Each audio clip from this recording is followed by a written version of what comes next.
Assalamu alaikum and welcome to Breaking Lies. We are in the heart of Iran, exposing some of the media lies you are hearing. The first one is about the global energy crisis.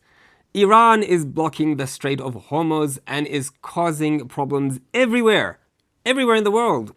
Across Europe, Asia, America, people are struggling to afford their petrol and their fuel for their cars. They are struggling to run businesses, and it's all because of Iran.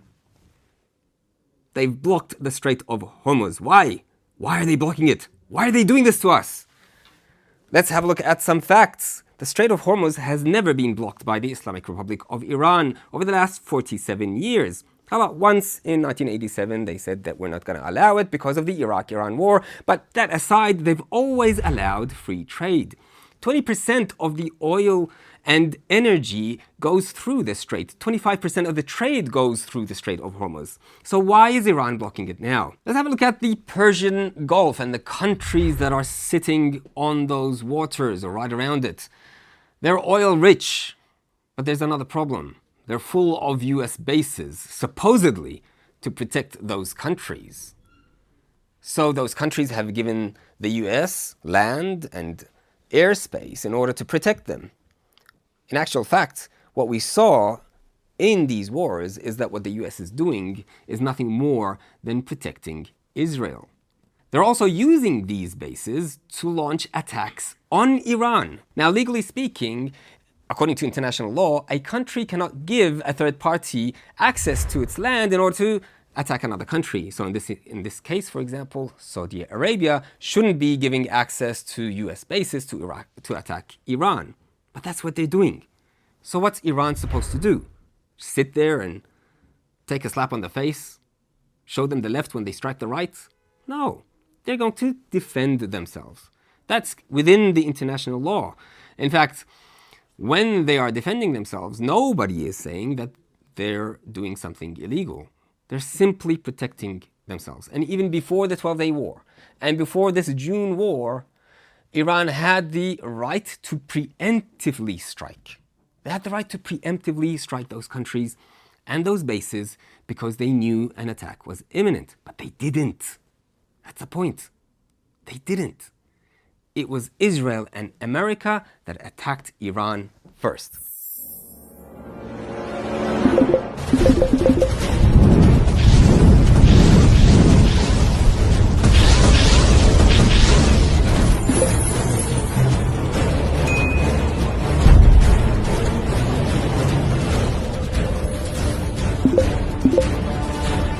Not only that, but the first 40 waves of retaliatory attack from Iran was all about an eye for an eye. So it was America and Israel that attacked the refineries of Iran before Iran attacked theirs. Eye for an eye. After that, they started attacking 1 for 10, and later on, they started taking control of the situation. The issue is not about the energy crisis alone, it's also about fertilizers and food production. A lot of the fertilizers come through, or the main components of the fertilizers come through the Strait of Hormuz, and that's being blocked, and that's causing issues around the world. Have a look at this tweet with regards to the energy crisis and the fertilizer crisis by Grace Meng. Gas, groceries, utilities, healthcare, everything's getting more expensive. It's not just the petrol. The president promised lower prices and peace, but tariffs are driving costs up, and war in the Middle East is pushing the price of a tank of gas higher every day. Where are the tariff rebate checks he promised? Is this just another broken promise? So for 47 years, Iran has not blocked the access of the Strait of Hormuz to the shipping lanes. In fact, it has assisted the countries and has been very generous in the access and has allowed free flow for the last 47 years. While it has threatened a number of times to close it, it never has. On this occasion, it has done so. It has closed the Strait of Hormuz, and like other countries like Panama, Egypt, Turkey, Australia, they all charge a fee. Not for passage, because that would be illegal, right?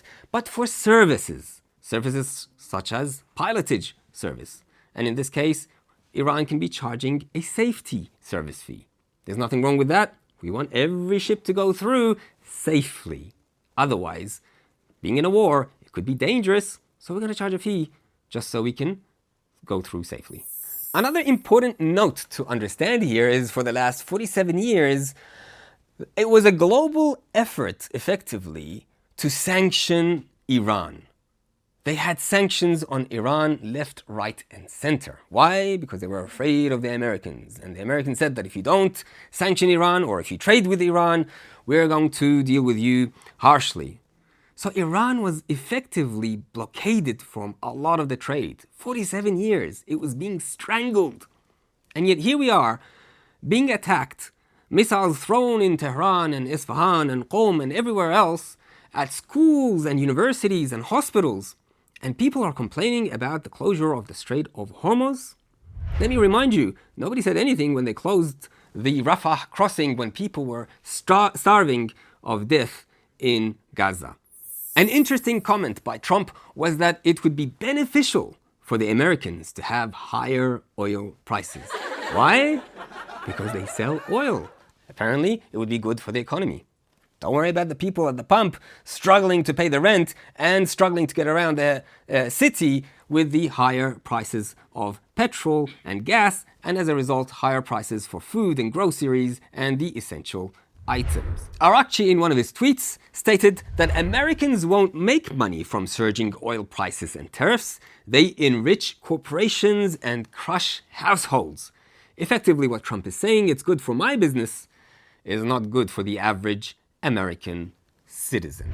And just to prove this point a little bit more and rub it in, so to speak, I want you to have a look at this clip of Rachel Corrie, who gave her life for the Palestinian cause, and she's an American citizen. Israel always comes first for the White House and the American government. Always. Iran is avenging the murder of American citizens by the Israeli government, while the American government and the Epstein regime is sacrificing American soldiers for Israel. For those who are not familiar with Rachel Corrie, she's an American peace activist who is protesting against the demolition of Palestinian homes in the West Bank when Israeli bulldozers ran over her body and crushed her to death. So the Iranian military posted this picture, and what it says on that banner is in revenge for Rachel Corrie. So while they honor her memory and her sacrifice, the American army is killing on behalf of her killers. The majority of what is being shown on American television is basically complaining about the broken promises of Trump's no wars and better economies. Let's have a look at one of those skits right now. I'm just gonna fill up the tank. Fill up? Not all the way though, right? We have to. But it's $5 a gallon. I said we have to. Now, she mentioned $5 a gallon here. In other places, like in California, I saw it even go up to about $8. In Hawaii, I would assume it would be even more. Kids, we're going to have to leave one of you behind. What? Why?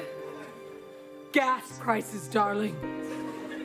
Dad, why does gas cost so much? The Epstein file. Anyway, hi, it's me, Donald Trump. You might remember me from such campaign promises as lower gas prices and no more wars. Psych! Lower gas prices and no more wars were promises made by Donald Trump in his presidential election campaign.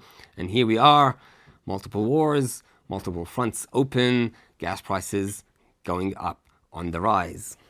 We love to make promises because a promise is just a lie that hasn't happened yet. But anyway, what were we talking about? Oh yes, gas prices, which are very high because of war with Iran, which is where they make gas. I wish someone had told me that. I wish someone has told me that. As if you didn't know that this is where they make gas. Surely you knew, you were advised. In fact, every country that has been liberated by the United States of America happens to have oil and gas. Social media is full of these skits that are making fun of what is happening around the world with regards to gas prices. Have a look here. Just 10 euro, please.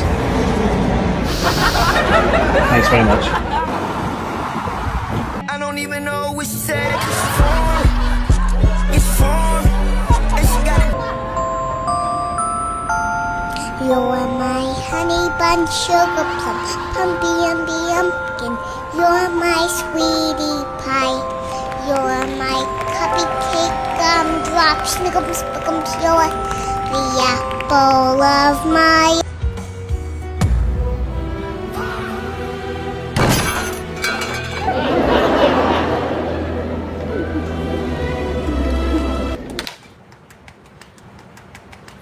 The global shockwaves with regards to oil and gas prices reach everywhere. In Japan, for example, if you have a look at this sign, it says, look, at a gas station in Japan, a sign reads, sorry, out of gasoline because of Trump. In Australia, some stations have had to put limits on how many liters they take or how many dollars they can buy of petrol. One petrol station said a maximum of $50, and sorry, no gasoline. A tweet by Hakeem Jeffries, a US politician, said Donald Trump and the Republican extremists started a reckless war of choice in the Middle East. Gas prices are way up, billions are being wasted, and our country is less safe. He continues to say, we need regime change in America. And he's not the only one. Mary Trump, his niece, Trump's niece, was saying, Donald is going to get regime change after all, but in America, not Iran. No kings. And we saw the 9 million strong demonstrations in the United States in the No Kings protests. Thousands of marches planned in all 50 states.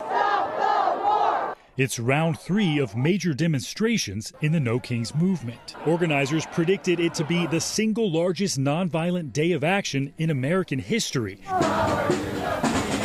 So congressmen and women are complaining, the people are on the streets complaining, and the countries that are supposed to be allies of the United States of America are not helping. And yet, America has been able to find 2 new allies. In the latest news, Uganda and Ukraine have been able to come forward to offer their support for the United States of America in their fight against Iran. Wait, let me check that. Yes, Uganda and Ukraine. Uganda, as far as I know, is a small country in the middle of Africa, struggling with its own wars. The commander of the Ugandan army said that he can take out Tehran in less than 2 weeks. Here he is, training or being trained by a young girl, an Israeli girl, about 17 years ago. Ukraine has been struggling for the last 4 years with the Russian and NATO allies and the war that they're having over there, and America is struggling to support it with any weapons. In fact, Zelensky was being humiliated in public and in front of cameras inside the White House by Trump and his cronies, and yet he's coming here saying, I'm going to be able to support you with anti-drone systems. Systems that were destroyed by Iran before they were assembled. And America has used more Patriot missiles in this war in these last few weeks than Ukraine has in the last 4 years. So I'm not sure how much Ukraine and Uganda are going to be helping the United States of America, but they are the new allies. Let that sink in. And finally tonight, let's get a little bit more serious. Trump, about 7 days ago, tweeted that there are good negotiations that are happening between Iran and the United States of America. He was very pleased to announce that they're going to iron out any hostilities between the two countries. They're going to be best buddies. Great. Everything's going to be fine and hunky and dory. The question is, who is Trump negotiating with? As far as we know, in Iran, there's no one that is talking directly or indirectly with the United States of America. Have a look at this news report regarding Trump's tweets. The president just posting moments ago, he has now decided to, quote, postpone any and all military strikes on Iranian power plants. The president claiming the U.S. has been negotiating with Iran over the weekend, calling them in-depth, detailed, and constructive conversations. So who is Trump negotiating with? Maybe it's the Speaker of the Parliament, Ghalibaf. Let's look at his tweet. He says, there have been no negotiations conducted with the United States of America. Okay, is it with the Foreign Affairs Minister? Let's have a look at what he says. در حال حاضر سیاست ما ادامه مقاومت هست، ادامه دفاع از کشور هست. بنای مذاکره نداریم. تا الان هیچ مذاکره هم صورت نگرفت. Okay, so it's not with the Foreign Affairs Minister because he's saying that we're not negotiating. This is the same guy, by the way, that went to the negotiating table after being struck while in indirect negotiations. This time he's saying it's not happening. Maybe it's with the military arm of Iran. Let's have a look at what they say. اسم شکستتان را توافق نگذارید. سطح خود درگیری هایتان به مرحله مذاکره خودتان با خودتان رسیده؟ Even the Americans are a little bit in doubt about who they're negotiating with. Sir, you say we're having talks with Iran. Who did you talk to? A top person.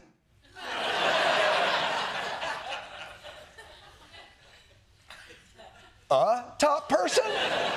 Or the top person? So it remains to be a secret who the Trump administration is negotiating with, but maybe, just maybe, there's a leaked video out there. Hello, Iran. This is President Trump. Ooh, hello, Mr. Trump. Let's make peace, make peace. No, no way. If you don't accept peace, very bad bombing. Very bad. Okay, give us 5 days to think. Okay, deal. 5 days. So yes, it remains a secret who the Trump administration is negotiating with regards to Iran. There is actually an exclusive that we have, an image of those who they are negotiating with. Apparently they are called Fattah, Khaybar Shikan, Sijil, and Imad.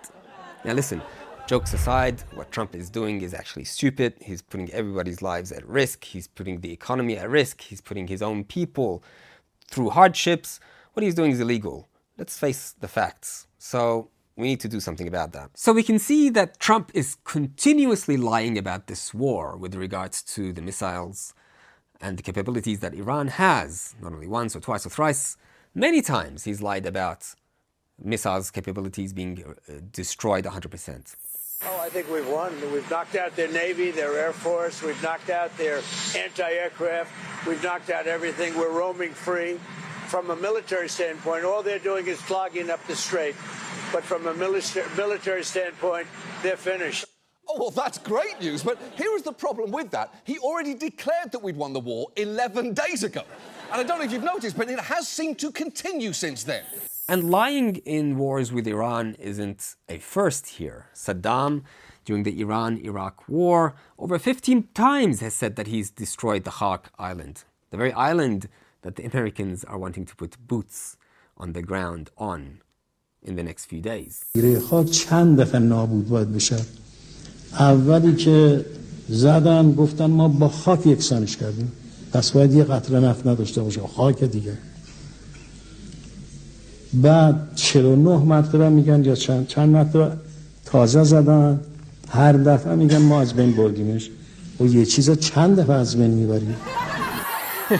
So based off this track record with regards to Saddam and how many times he destroyed Khag Island, Trump is going to have to go another 45 times to claim that he has destroyed the missile systems and Khag Island.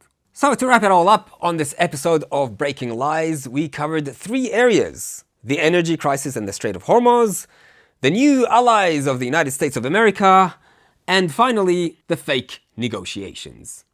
I hope you enjoyed it. Join us next time. Thank you.